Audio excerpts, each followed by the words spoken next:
Hello दोस्तों, आज हम आपके साथ एक गेम खेलेंगे।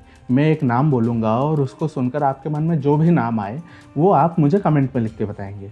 तो चले शुरू करें। नारायण नारायण।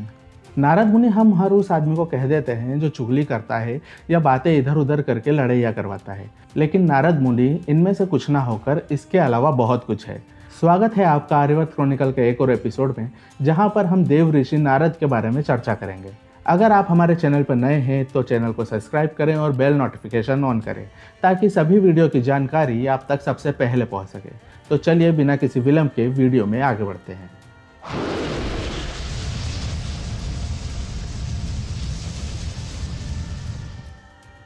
दोस्तों, ब्रह्मा जी ने सृष्टि की रचना के बाद में अपने 10 मानस पुत्रों मरीचि, अंगिरस, पुलत्स्य, पुलह, क्रतु, भृगु, वशिष्ठ, दक्ष, नारद और अत्रि को उत्पन्न किया था ताकि वो इस दुनिया को आगे बढ़ा सके। लेकिन इसमें से नारद जी ने चुना संन्यास और भक्ति को और बन गए पहले रिबेल। इसी के साथ वो बने नारायण के परम भक्तों में से एक। जहाँ भगवान विष्णु ने उन्हें नारद नाम दिया, जहाँ नार का अर्थ होता है मनुष्य और द का अर्थ होता है देना, जिससे नारद नाम का अर्थ निकलता है वह जो मनुष्यों को धर्म का ज्ञान देता हो। देव ऋषि नारद हमेशा धर्म के प्रचार और लोक कल्याण के लिए तत्पर रहते हैं, इसीलिए शास्त्रों में उन्हें भगवान का मन भी कहा गया है।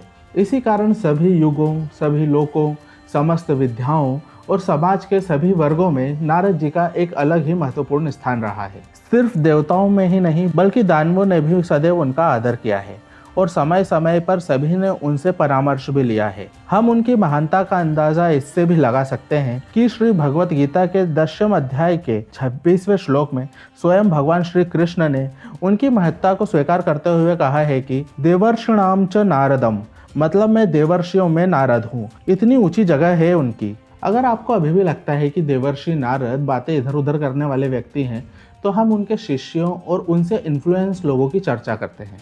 तो उनके पहले शिष्य हैं महर्षि वाल्मीकि, जिन्होंने रामायण की रचना की थी। कहा जाता है कि नारद मुनि ही वह व्यक्ति थे जिन्होंने महर्षि वाल्मीकि को रामायण लिखने के लिए प्रेरित किया था। इनके अगले शिष्य हैं वेद व्यास जी। माना जाता है कि नारद मुनि के द्वारा भागवत कथा सुनाई जाने के बाद ही वेद व्यास जी ने श्री भगवत गीता पुराण की रचना की थी, जिसकी कथाएं आज भी होती है। और इन्होंने ही 18 महापुराणों की रचना की थी, जिनमें से एक था 25,000 श्लोकों वाला नारद पुराण, जो पूर्ण रूप से गुरु देवर्षि नारद को समर्पित था। आज जो हम नारद पुराण देखते हैं या पढ़ते हैं उसमें 22,000 श्लोक ही है, क्योंकि लगभग 3,000 श्लोक पांडुलिपि के रूप में नष्ट हो चुके हैं। इनके अगले शिष्य थे भक्त शिरोमणि प्रहलाद। देवों और दानवों के युद्ध के समय प्रहलाद देवर्षि नारद के आश्रम में ही रहते थे। उस समय देवर्षि नारद ने उन्हें शिक्षा देने के साथ साथ भगवान विष्णु के 1000 नाम भी बताए थे। यहीं से शुरू हुआ था भक्त प्रहलाद के भक्ति का सफर। इनके अगले शिष्य थे राजा उत्तनपाद के पुत्र ध्रुव।